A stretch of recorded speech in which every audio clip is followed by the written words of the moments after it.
Hello everyone, next question हमारे पास है। हमें ए बी की वैल्यू बताना। ए यहाँ पर है, बी यहाँ पर है, ए बी की वैल्यू ये निकालना है। एक बात हम और यहाँ पर देख रहे हैं, वो ये देख रहे हैं कि हमारा एंगल यहाँ पर अल्फ़ा है तो यहाँ पर 2 अल्फ़ा है। तो इसको कई तरीके सॉल्व किया जा सकता है, बट एक तरीका ये है 10th स्टैंडर्ड पर हम लोग जो सॉल्व करते हैं, 10th स्टैंडर्ड के बेस पर ही हम इस क्वेश्चन को सॉल्व करने का प्रयास करते हैं। देखिए, आप लोग 10th में ये जानते हो कि अगर कोई सर्किल हो जाए, मान लीजिए ऐसा कोई सर्किल आपके पास हो जाए, तो आप ये कहते हो इस सर्किल में जो सेंटर पर एंगल होता है, सेंटर पर एंगल अदर कहीं बने हुए एंगल का डबल होता है। तो हम लोग ये जानते हैं भाई कि ये एंगल अगर थीटा होता है मान लीजिए, तो ये एंगल 2 थीटा होता है। एक रिलेशन यहाँ पर हम क्या देख रहे हैं, ये एंगल अल्फ़ा है तो यहाँ पर 2 अल्फ़ा। इसका मतलब ये सेंटर होना चाहिए। सेंटर होना चाहिए तो हम एक इसको रेडियस मानकर एक सर्किल बना लेते हैं और क्वेश्चन को अपना सॉल्व करते हैं। यानी इस सब को हटा देते हैं, वहाँ से बेसिक कॉन्सेप्ट। अब हम इस सब को हटा देते हैं और अपना बेसिक कॉन्सेप्ट जो है वही यूज कर लेते हैं कि उसको सेंटर पर हम चेंज करते हैं, कुछ सेंटर के फॉर्म में आ जाए। तो सेंटर बनने के लिए हमें सर्किल बनाना होगा। देखिए, सर्किल बनाने के लिए सबसे पहले हम ये कहेंगे कि यहाँ से लेके ऐसे कोई हमारे पास एक सर्किल बन जाएगी इस तरीके से।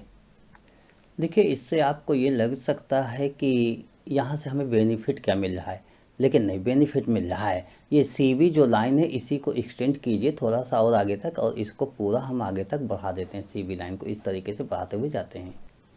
इसी के साथ हम इस पॉइंट का कोई नाम देते हुए ए से इसको भी ज्वाइन कर लेते हैं। अगर मैं इसको भी ज्वाइन कर लेता हूँ ऐसे, और यहाँ पर कोई नाम मान लीजिए पी दे देता हूँ, इस तरीके से पी नाम दे दिया जाए। अब आप यहाँ समझिएगा कि ये एंगल अगर अल्फ़ा है, दिस 90 है, तो ये एंगल आपका 90 माइनस अल्फ़ा होगा। ये 90 माइनस अल्फ़ा हो गया, यहाँ पर आपको कोई डाउट नहीं होना चाहिए।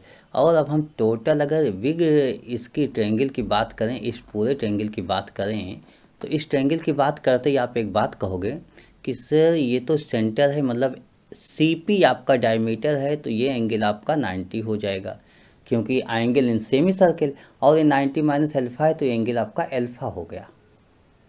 इस तरीके से आपने इसको कह दिया कि तो एंगल हमारा अल्फ़ा हो गया। बिल्कुल, ये एंगल अल्फ़ा हो गया।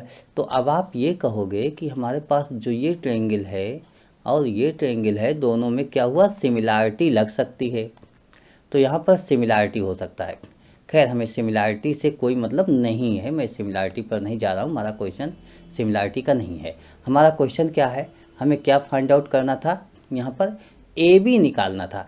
ए बी लेंथ क्या होगी, अब आप बता सकते हो। ये तो रेडियस बन रही, जैसे ये रेडियस है वैसे ये भी रेडियस है, ये भी रेडियस है। तो रेडियस ये टोटल कितना हो गया, अगर मैं रेडियस की बात करूँ, यहाँ से यहाँ तक की लेंथ कितनी हो गई, 4 + 3 7।